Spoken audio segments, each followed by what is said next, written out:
E aí, pessoal do Futebol na Veia, estamos começando aqui mais um debate sobre mais uma rodada do Campeonato Paulista, essa rodada de mata-mata, uma rodada decisiva, que já tem os seus semifinalistas.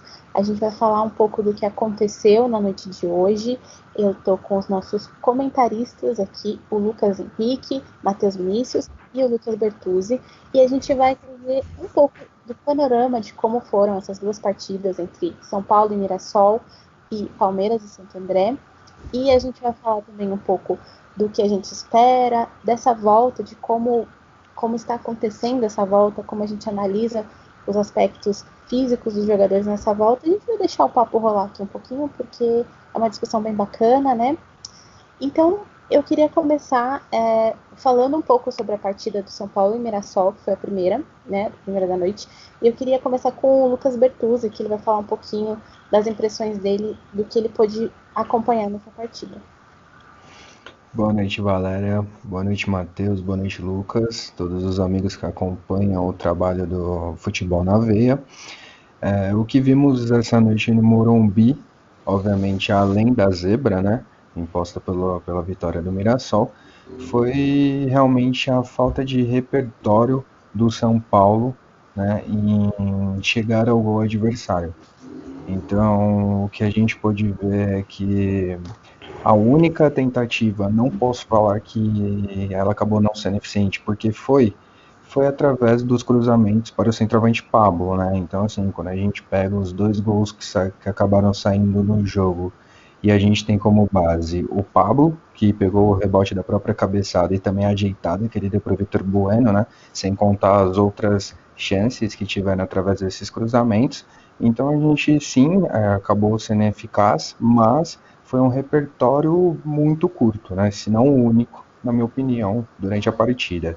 Inclusive, durante a transmissão, foi o PVC, né? Ele estava comentando no Premiere e ele fez um comentário bem bacana, assim, que para quem está assistindo o jogo muitas vezes não tem essa percepção.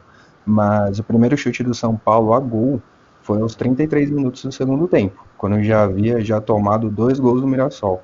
Então, só com base nesses dados você consegue ver a grande dificuldade que o São Paulo enfrentou nesse jogo. E assim, a partir do momento que apertou o Mirassol, além de empatar o jogo em 5 minutos, nem isso, acabou tendo inclusive outras oportunidades. Mas realmente a falta de repertório pecou bastante aí. E inclusive o São Paulo acabou perdendo a classificação para o Mirassol. É isso. Lucas Henrique, agora, eu queria também que você trouxesse um pouquinho das suas percepções sobre o jogo, que você também acompanhou essa partida, né? Boa noite. Eu acho que o Bertuzzi falou bem do Pablo. Eu acho que foi um dos principais nomes do São Paulo no jogo, até porque é um gol e uma assistência, né, se não me engano. E do lado do Mirassol, eu acho que o nome a destacar é o Daniel Borges e o Zé Roberto, né, que foram dois jogadores que foram decisivos, né? E o Mirassol tem todo aquele drama, né, dos desfalques, por conta da paralisação, jogador doente, jogador isso, jogador aquilo, e acabou surpreendendo, né, todo mundo. O São Paulo vinha com uma moral alta, a fase do grupo do São Paulo foi muito boa, acho que não tem que falar sobre isso, acho que foi legal. E foi surpreendido pelo Mirassol, acho que esse é o negócio. Tá, agora uma pergunta mais geral também, até o Matheus, se quiser também opinar. Vocês acham que o São Paulo, sendo visto como favorito, pelo menos para essa partida, e o Mirassol ter vencido do jeito que venceu, vocês acham que ele pode ter ganhado uma força, uma moral um pouquinho aí para essa reta final agora do campeonato? Eu vou responder primeiro, então. Eu acho que sim. Eu acho que essa coisa de zebra, de time improvável, de passar de fase, acho que ajuda muito, porque o time entra com moral. Porque quando o time ele consegue uma arrancada, ele vai ganhando apoio de torcida, por exemplo. Vou torcer pro Mirassol por causa da história. Tem isso no futebol. Teve outros casos, até o Santo André em 2004, contra o Paulista, esse tipo de coisa. Tem uma história legal. E a história do Mirassol já está interessante só o fato de já ter passado pelo São Paulo. Mas vamos ver, eu acho que a força que vai ter muito é a raça, a motivação, eu acho que isso vai ter sim. Se o Matheus me permitir, gostaria de fazer o segundo apontamento também referente a essa pergunta. Assim, na minha opinião, apesar da surpresa de ter surpreendido o São Paulo, que era cotado como um dos favoritos, né, inclusive entre os grandes de São Paulo pela conquista do título, eu acredito ainda que o Mirassol, independente de quem se classifique amanhã, continua ainda sendo realmente o maior azarão. Né? Isso porque o Palmeiras mesmo, obviamente que a gente vai falar um pouquinho do jogo, mas apresentou dificuldade diante do Santo André, que antes da pandemia era o melhor time, só que assim como o Santo André, e até numa escala muito maior, houve uma reformulação de mais ou menos 18 atletas no elenco do Mirassol. Então você toma como base essa informação, você já começa a entender um pouco da dificuldade que essa equipe enfrentou para se reformular e também de estar colocando jogadores, a estrutura no time para os jogos. Então, independente se classificar Corinthians ou Bragantino, são duas equipes fortíssimas. O Corinthians, com a tradição, já mostrou nessa volta, inclusive ganhando do Palmeiras, que no papel não representa absolutamente nada. Então, ainda mais por ser jogo único, as semifinais ainda, então muita coisa pode acontecer. O favoritismo ainda continua dos times grandes. O Bragantino pelo futebol desempenhado e a Ponte Preta também, que vem numa crescente muito boa, né, de possível rebaixamento, acabou garantindo a classificação. E se comparando em relação à história, a Ponte Preta tem muito mais tradição que o Mirassol. Sim, com certeza. Bom, pessoal, boa noite. Boa noite a todos que estão acompanhando o nosso debate aqui pós-rodada de quarta-feira, né? Eu acredito que o Mirassol ganha força, né, por essa classificação de não esperar dele essa vitória dentro do Morumbi, né? São Paulo sendo considerado o favorito, sendo um dos grandes favoritos entre os 4 jogos dessas quartas de finais, né? Então o Mirassol perdeu 18 jogadores durante a pandemia, né? Até um dos jogadores que fez 2 gols hoje foi registrado ontem no BID, né? Entrou em campo hoje e fez 2 gols, né? E assim, analisando a partida, o São Paulo, como os outros times, tem enfrentado dificuldades após a pandemia, né? O São Paulo perdeu o seu ponta, né? O seu ponta da direita, o Antony, né? Que foi pro Ajax e ainda vem reencontrando o seu jeito de jogar, né? O Pablo entrou bem, fez 2 gols na retomada contra o Bragantino, fez gol hoje, deu uma assistência, né? Mas ainda o São Paulo ainda sofre com a carência de um ponta com a saída do Antony, né?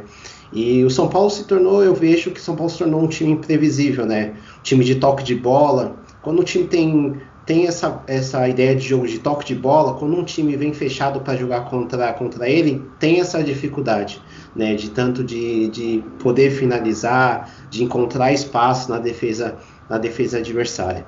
E isso fica aquele jogo morno, né? Sem chances de gols, né? No primeiro tempo, o São Paulo, aquela linguagem popular, cozinhou e não fez absolutamente nada, né? Igual o Lucas Bertuzzi falou, que a primeira finalização foi São Paulo, foi aos 26 minutos. E o Mirassol, em 2 chegadas fez 2-0, né? 2 falhas da defesa são paulina, né? Eu vejo dessa forma que no primeiro gol o jogador subiu sozinho, né? No cruzamento na área, e no contra-ataque, no segundo gol,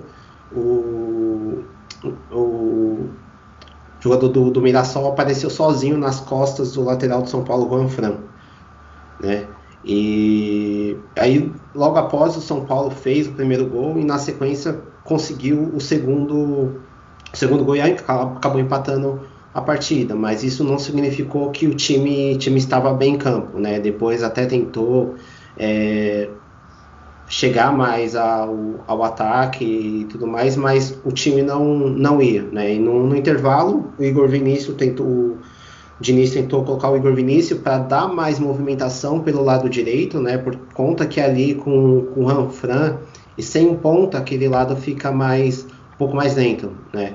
No segundo tempo teve uma movimentação a mais, mas o time continuou do mesmo jeito, né? Rodando a bola de um lado para o outro, rodando a bola e pressionando até o Mirassol. O Mirassol não jogou no segundo tempo, né? E até que na primeira jogada no Mirassol no segundo tempo saiu o gol em mais uma falha defensiva da zaga do São Paulo, né? Um pouco antes até o PVC comentou na transmissão que o Diniz tinha sido ousado, né? De tirar um zagueiro para poder colocar o Everton, né, na ponta esquerda e puxar o Reinaldo para a lateral. E nisso, logo na sequência, saiu o terceiro gol do Mirassol, né, numa falha, no meu ponto de vista, uma falha do goleiro Volpe, uma saída errada, em que o jogador do Mirassol fez o terceiro gol. Daí por diante bateu aquele desespero, né? A questão de São Paulo há anos não ganhar um título, a pressão da torcida, né? E daí foi chuveirinho para a área, houve outras alterações que não mudou tanto, né? Entrou o Hernanes, como eu falei, entrou o Everton, só que nisso nada mudou. E o resultado, Mirassol acabou ganhando a partida pela eficiência dentro de campo. Foi uma análise bem completa que o Matheus trouxe pra gente também, assim como os meninos. É interessante vocês falarem assim, porque a gente vê que o São Paulo tem um trabalho sólido e consistente, a gente falou isso em outros debates que a gente teve aqui, e eu acho que, não sei se vocês têm essa mesma opinião, mas acho que se der mais um pouco de tempo, talvez também pro Fernando Diniz, São Paulo possa vir desenvolver muito melhor esse trabalho, né? Porque acredito que hoje também tenha sido parte talento do Mirassol, né? Que eles lutaram para conseguir esses gols, mas também parte por essa falta de experiência um pouco ainda, acho que desse time de São Paulo, né? E agora o segundo jogo da noite também foi entre Palmeiras e Santo André. O Palmeiras se classificou com 2 gols no finalzinho da partida. Queria saber de vocês, começando pelo Lucas Bertuzzi, suas impressões dessa segunda partida da noite. Perfeito. Em relação ao desempenho do Palmeiras, eu creio que se assemelha muito ao desempenho do São Paulo, até em quesito também de formação tática e tudo mais. Da mesma forma que o Diniz utilizou o meio campo, um pouquinho de mais de movimentação, né, trazendo o Daniel Alves para começar essa jogada, o Tietê também para conduzir a bola, juntamente com o Igor Gomes, ficou faltando realmente esse cara de criação, assim como foi o primeiro tempo do Palmeiras. Na minha opinião, o que já vinha se arrastando há muito tempo era um meio campo extremamente aberto e lento. A gente pode ver isso contra o Corinthians chegava facilmente na entrada no bico de área, né, do Palmeiras. Obviamente que depois acabou se defendendo, a gente acabou não conseguindo ver muitas vezes isso se repetindo no segundo tempo, mas o primeiro tempo foi nítido, que a partir do momento que puxava da lateral para o meio, ou até mesmo que encaixava um passe, chegava fácil. Então, na minha visão, o Vanderlei Luxemburgo ele acertou ao tirar o Bruno Henrique, que estava trazendo uma lentidão muito grande, apesar de todo o nome que ele tem no elenco do Palmeiras. Gostei bastante da proposta que foi imposta no início da partida com o Patrick de Paulo, Gabriel Menino, que querendo ou não traria uma maior vitalidade para a equipe, porém não gostei muito da escalação do Ramírez, porque da mesma forma que aconteceu com o São Paulo, o Palmeiras ele acabou meio que ficando sem uma definição exata no meio de campo. Então, ora o Ramírez era o meia, ora o Gabriel Menino era o meia, e o Patrick de Paula também ele tem uma característica muito forte de segundo volante, muitas vezes. Então, mesmo assim, o meio campo ele ficava com esse buraco e a falta de criação iminente novamente no Palmeiras. Então, por isso, até mesmo no segundo tempo, o Luxemburgo acabou reformulando, né, bastante, inclusive, colocando o Lucas Lima no lugar do Gabriel Menino justamente para tentar trazer um maior repertório para o Palmeiras, né? E o Scarpa também no decorrer. Mas assim, realmente acabou esbarrando nessa falta de entrosamento A pandemia, não só para esses clubes, até mesmo se você pega o Flamengo no Rio de Janeiro, teve dificuldade na volta momentânea diante do Fluminense, então assim, a gente tem que dar tempo. Infelizmente não estava previsto que acontecesse tudo isso, todo mundo foi prejudicado, e creio que uma quebra agora, independente do Palmeiras demitiu o Vanderlei Luxemburgo, assim como demitir o Fernando Diniz, é uma precipitação e um tiro no pé muito grande, né? Ainda mais quando a gente olha o mercado, etc. Então, creio que acabou esbarrando nessa falta de entrosamento e também nas dificuldades impostas pelo adversário. O Palmeiras, tanto como o São Paulo, também não jogaram simplesmente com bonecos do outro lado, então teve seu oponente. Méritos também para o Santo André, que conseguiu se defender. O Lucas Baggio foi muito perigoso, né? Douglas Baggio, desculpa. Então, assim, acabaram criando grandes oportunidades, mais perigosas até mesmo que o Palmeiras, que num lance ali individual, num cruzamento, acabou achando a cabeçada feliz do Felipe Melo, e logo depois também que o Santo André acabou se atirando, achou realmente o gol para que sacramentou na classificação. Mas ainda vejo como uma falta de entrosamento muito grande e tudo pode acontecer daqui para frente. Antes de ouvir a opinião do Lucas Henrique e do Matheus, você trouxe aqui pra gente que o time do Palmeiras entrou de forma parecida que o time do São Paulo. E aí eu queria também colocar um questionamento, se vocês dois quiserem também incluir no meio das prospecções de vocês. Assim, por que deu resultado no caso do Palmeiras e do São Paulo acabou não dando resultado? Se foram fórmulas parecidas, vamos dizer assim. O que vocês veem que é essa diferença entre as duas equipes na noite de hoje? Se foi a sorte, não sei. Olha, creio que o mérito na finalização do adversário, para ser bem sincero mesmo. Você pode pegar aí primeiro tempo o Everton fazendo grandes defesas, inclusive no final do jogo deu um susto na torcida do Palmeiras novamente, então creio que seja muito por conta do mérito do Mirassol, que quando teve a chance soube concluir, do que qualquer outra coisa. Creio que o Palmeiras, assim como o São Paulo, apresentou pontos positivos, sim, até porque tem grandes jogadores, grandes investimentos, mas muito pouco do que esse elenco, de que ambos os elencos ainda podem render. Então, acredito que seja a falta de efetividade mesmo por parte do Santo André. E eu queria só destacar uma coisa, não sei se vocês falarem, que o Everton, que você falou, hoje ele apresentou isso e já em outros jogos ele vem apresentando um bom jogo com os pés, né? Que a gente vê a importância também de um goleiro que joga bem, tanto com a mão, que é o mínimo, e com os pés, como o Everton vem fazendo. Então, Lucas, queria saber sua opinião, Lucas Henrique.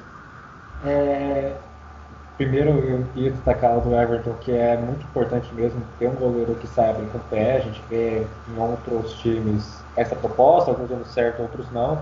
Dá para citar o Guarani, que vinha tendo dificuldade com isso no Paulistão. Hoje, o Guarani jogou outra coisa anterior, parece que está dando tudo certo. Mas eu acho que é importante a saída de bola do Everton para o jogo do Palmeiras. E eu queria destacar o jogo defensivo do Santo André, porque acabou tomando os 2 gols no fim, que é uma coisa... Aí, respondendo a sua pergunta sobre o que diferenciou o Palmeiras e o São Paulo, muito pouco, para falar a verdade. A gente está vendo isso muito nessa volta do Paulistão, que você ter o controle da bola, mas não conseguir transformar isso em gols. Isso repetiu o Palmeiras e Corinthians, isso refletiu em outros jogos do Paulistão, voltou a repetir contra o São Paulo e agora contra o Palmeiras. Aí veio no fim do jogo o achado do Felipe Melo, aquela cabeçada, o desfio e o gol. E aí aconteceu algo que aconteceu bastante ano passado com o Palmeiras, que o Palmeiras faz o primeiro gol, o outro time se joga para o ataque, o Palmeiras aproveita o contra-ataque. O Palmeiras sabe contra-atacar muito bem, mas acaba que nos jogos não tem a chance. Por ser um time com proposta de bom passe, esse tipo de coisa, lançamento, acaba não contra-atacando tanto. E outra coisa é a questão dos 3 volantes. O Luxemburgo entrou bem. Os 3 volantes, o Menino, o Patrick, Paula e o Ramires, eles iam se destacando nos 2 últimos jogos. Acho que foi essa a ideia do Luxemburgo, que por outro lado, Lucas Lima, Rafael Veiga não vinham bem. Mas acabou que ficou um pouco truncado, como o Bertuzzi falou, e a entrada de Lucas Lima e Rafael gerou as 2 assistências do gol. É uma coisa curiosa, né? Eu não acho que o Palmeiras melhorou tanto no segundo tempo. Eu acho que o primeiro tempo acabou sendo melhor para os dois times, aliás. O segundo tempo foi bem mais morno, na minha opinião. E no fim, o Palmeiras conseguiu resolver tudo, que é o que diferencia, né? O desastre para São Paulo e a vitória. E o Palmeiras conseguindo forte na competição. Certo. Matheus? Bom, também falando sobre essa questão do goleiro sair jogando, não só sou um defensor, né, além do Everton sair jogando com os pés, eu sou um defensor dessa nova tendência no nosso futebol, porque o futebol, de certa forma, se torna mais bonito, né?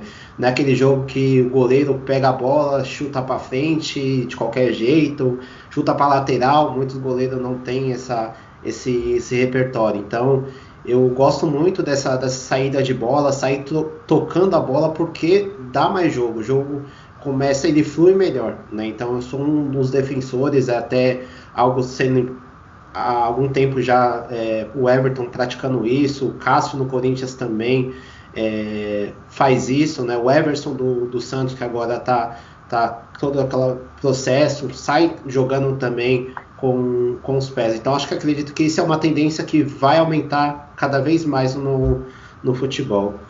Falando do jogo do Palmeiras, eu percebi principalmente nessa volta que o Luxemburgo vem buscando uma nova formação tática para o Palmeiras depois da saída do Dudu, né? O Palmeiras tem sentido muito a falta desse jogador, né? Que o Palmeiras estava jogando com quase 4 atacantes, o Dudu estava jogando como aquele um meia, né? Quase um camisa 10 ali para organizar a jogada, né?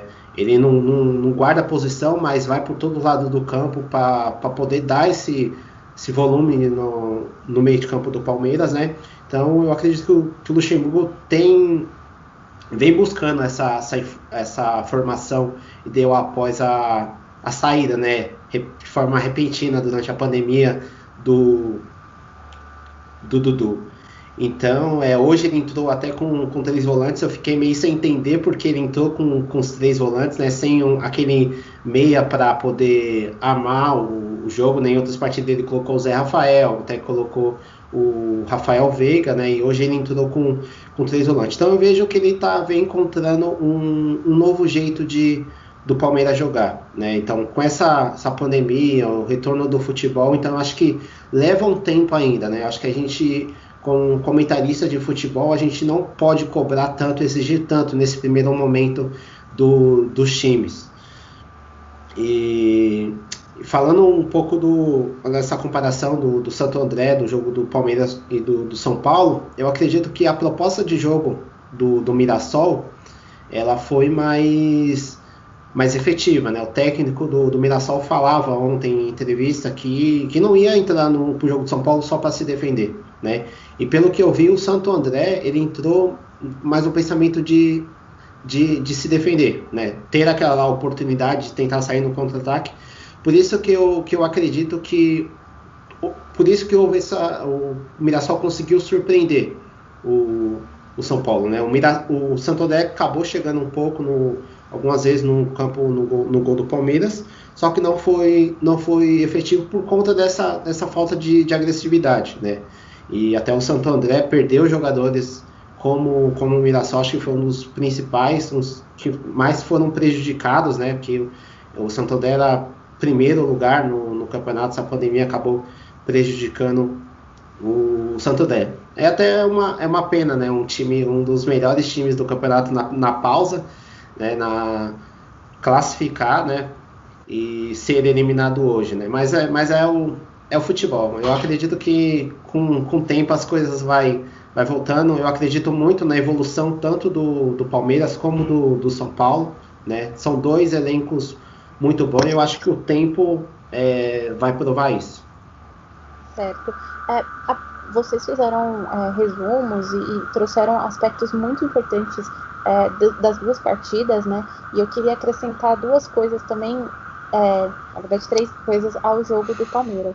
A primeira realmente foi a capacidade defensiva do Santo André, porque eles também se mostraram bem eficazes nessa parte e impuseram uma certa dificuldade ao Palmeiras para chegar. Em contrapartida, o Palmeiras também não tem mais aquela peça de criação que era o Dudu. obviamente sente falta. E também eu sinto falta nesse elenco de uma pessoa que faça o gol, que tipo, chegue e resolva o problema. Então, é uma coisa que eu sinto um pouco de falta nesse elenco do Palmeiras, para ser específica. A segunda coisa, o destaque para o Gabriel Menino, que jogou muito bem, apesar de ter sido substituído no intervalo. Eu acho que ele atuou de forma adulta já dentro de campo. Ele não saía, ele ia nas divididas, ele jogava com vontade mesmo, deu para ver que, então para mim eu acho que ele foi um destaque junto com o Everton, que também fez boas defesas, né? Apesar do elenco tá aí, como vocês falaram, eles estão se readaptando, voltando ao ritmo. A gente tá aí na terceira rodada após paralisação, a gente teve mais de 120 dias sem futebol, então acho que todos os elencos estão se readaptando ao novo modelo também, né? Porque são 5 substituições que os times têm direitos, então acho que tem muita coisa para acontecer ainda, e o Paulista é só um termômetro para o que vai vir aí no Campeonato Brasileiro. A gente vai ter ainda a Copa do Brasil e tem Libertadores. Tanto o São Paulo quanto o Palmeiras estão na Libertadores, então é interessante para a gente ver também e fazer uns testes, né? Apesar das dificuldades serem um pouco diferentes, né? E como a gente já está chegando no finalzinho aqui, eu queria saber se vocês têm palpites para os jogos de amanhã. Lembrando que amanhã a gente tem Corinthians e Bragantino e Santos e Ponte Preta. E aí, palpites? Alguém se arrisca? Quem começa? Pode começar, Lucas. Só fazendo uma observação no teu comentário, o Paulista, ele em tese é um termômetro, mas é um termômetro que vale vidas, né? Então, você pega aí o Palmeiras de um grande investimento, tendo a volta da pandemia, perdendo para o seu maior rival, que nos últimos anos está se tornando assim rotineiro, isso pesa muito. Então, um título é mais do que importante e necessário para dar continuidade ao trabalho. Assim também como era o São Paulo, que não ganhava um título desde 2012. Então, assim, realmente a gente não sabe o que vai acontecer com o Fernando Diniz. Inclusive, esse título paulista, né, até trazendo aqui uma informação a mais, era a última chance da diretoria comandada pelo Leco, né, para que pudesse ganhar à frente do São Paulo. Então, esse título já está descartado. Então, vamos ver aí qual que será a reação nos próximos dias em relação a esse revés. E em relação aos jogos de mais tarde, se fosse para arriscar, eu arriscaria um empate com gols. Corinthians e Bragantino, decisão nos pênaltis, jogo acirradíssimo, e apesar do crescimento da Ponte Preta e também da grande dificuldade do Santos, acredito que Marinho e Soteldo em grande fase, eles são capazes de definir uma classificação de uma hora para outra, então eu arriscaria no Santos. Sim. Lucas Henrique? Você, obrigado. Só uma observação que você citou o nome do Gabriel Menino, eu também queria destacar a partida do Marcos Rocha, que acabei esquecendo na minha vez. Além de fazer o gol, ele criou chances. Ele veio numa grande fase, é o maior assistente do Palmeiras, enfim. Veio numa grande fase, acho que deve ser destacado. E também o Felipe Melo, fora o gol, partida defensiva. A torcida pega bastante no pé do Marcos Rocha, né? A torcida palmeirense. Inclusive. Eu não entendo. Eu acho que ele está bem no Palmeiras, pelo menos esse ano, nessa começo do Paulistão. Mas, enfim, eu acho que foi o nome do jogo hoje para o Palmeiras. Se eu tivesse que escolher o melhor em campo, seria o Marcos Rocha. Sobre os jogos de amanhã, Corinthians e Bragantino, eu acho que tem muita gente que quer ver, porque é aquele choque, né? O Bragantino vem jogando muito, o Corinthians naquela coisa da raça, de levar, fazer o gol e se defender muito bem, é toda aquela história. Eu acho que vai ser um empate com gols, assim como o Bertuzzi falou, nos pênaltis, acho que é difícil saber, então vamos ver. Do Santos, o Santos tecnicamente tem favoritismo, a Ponte ela veio muito bem pós-pandemia, foi um dos times que melhoraram bastante, acho que se não me engano venceu os 2 jogos pós-pandemia não, pós-paralisação. Mas ainda assim, eu apostaria um 2-1 no Santos. Eu acho que o Santos passa. Vamos ver, né? Já teve surpresa hoje, vamos ver se não vai para amanhã. Matheus? Bom, em relação aos jogos de amanhã, eu acredito numa vitória apertada do Bragantino, né? Eu vejo o Bragantino como favorito amanhã, até mesmo pelo jeito de jogar. Eu quero acompanhar o jogo de amanhã para ver como que vai ser o Bragantino. Eu acredito que o Bragantino vai para cima do Corinthians. O Corinthians vai ficar daquele estilo mesmo Corinthians, né? Dos últimos anos, que voltou principalmente após a pandemia. Então, eu acredito numa vitória do Bragantino, né? Não vou arriscar o palpite, mas acredito na vitória do Bragantino. Em relação ao jogo do Santos, eu acredito numa vitória do Santos, né? Apesar da Ponte voltar pós-pandemia com duas vitórias, se livrar do rebaixamento e ainda classificar na última rodada. Eu acredito numa vitória do Santos, né? Que amanhã o Carlos Sanches vai voltar, tem o Soteldo e o Marinho.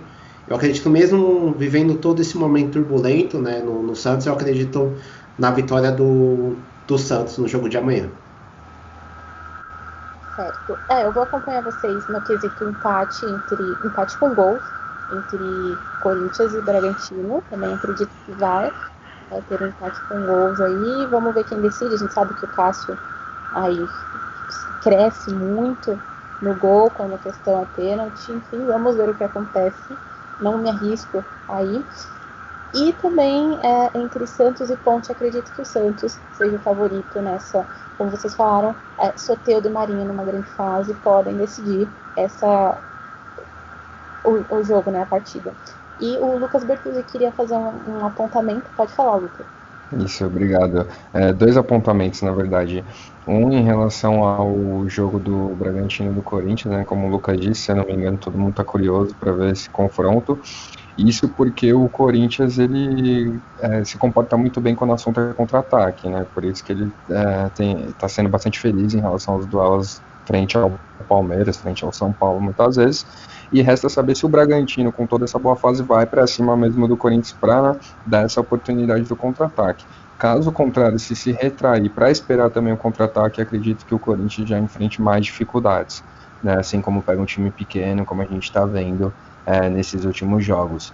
E em relação ao Marcos Rocha, creio que apesar de uma presença muito forte do Rocha no centro, no campo ofensivo do Palmeiras, um dos grandes apontamentos da torcida e também manifestações contra os jogadores se dá da mesma maneira que acontece com o Diogo Barbosa. Então, muita bola nas costas.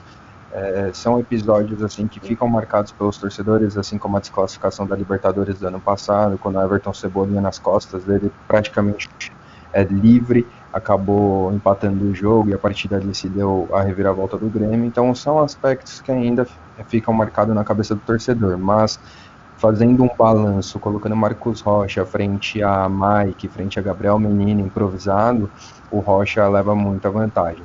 Então hoje o Luxemburgo está certíssimo em colocar o Marcos Rocha. A gente está vendo aí que em relação aos dois outros, né, jogadores que disputam a mesma posição, ele leva vantagem e consegue ajudar muito mais o time no setor ofensivo. Perfeito. Meninos, queria agradecer muito a presença de vocês aqui comentando essas duas partidas que foram tão importantes para o Campeonato Paulista. Vocês trouxeram opiniões muito bacanas. Quem tá assistindo aí vai ver bastante coisa, vai ver bastante variedade também de opiniões, né? Queria agradecer a todos que acompanharam aqui o nosso debate sobre essa rodada do campeonato. Lembrar que amanhã vai ter outro debate a respeito dos jogos. Amanhã não, praticamente hoje, né? Passando da noite. Teremos novos comentaristas que vão falar dos jogos que vão acontecer entre Corinthians e Bragantino e Santos e Ponte Preta. Vocês fiquem ligadinhos então no nosso YouTube, nas nossas redes sociais. Acessem futebolnaveia.com.br, fiquem informados sobre tudo, porque nossos comentaristas aqui também escrevem, então tem bastante coisa lá. Muito obrigado, Bertuzzi, muito obrigado, Lucas, e muito obrigado, Matheus. Até uma próxima oportunidade da gente conversar um pouco mais sobre futebol. Boa noite a todos, aí foi um prazer.